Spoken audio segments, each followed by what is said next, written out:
அவர் போகும்போது ஒரு கோளோடு போனார். ஆனால் 20 ஆண்டுகள் தன்னுடைய போராட்டத்திலே வாழ்ந்தார். ஆனால் 6 ஆண்டுகளிலே லாபான் 10 முறை சம்பளத்தை மாத்திரம் மட்டுமில்லை, திரும்பி வரும்போது இரு பரிவாரத்தோடு தன் தகப்பனை பார்க்கும்படியாக யாக்கோப்பு திரும்பி வந்தார்.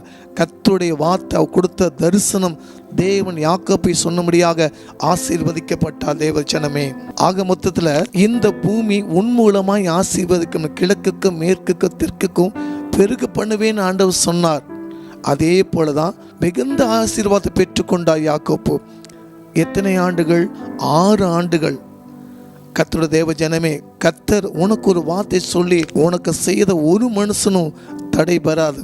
ஒரு வேலையில் எனக்கு சொந்த பிஸ்னஸ் பண்ணணும், திருமணம் பண்ணலாம், சொந்த வீடு கட்டலாம் நினைக்க, நிச்சயமாக கர்த்தர் வாக்கு கொடுத்த தேவன் வாக்கு மாற மாட்டார்.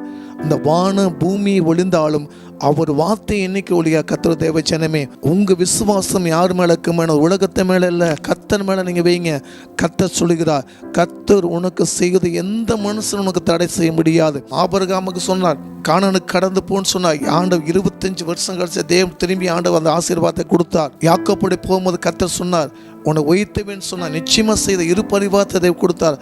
அதே கர்த்தர் உங்களோடு கூட இருக்கிறார். உலக மனுஷன் எதை அடைச்சாலும் கர்த்தர் உனக்கு திறந்த வாசலை வைத்திருப்பார்.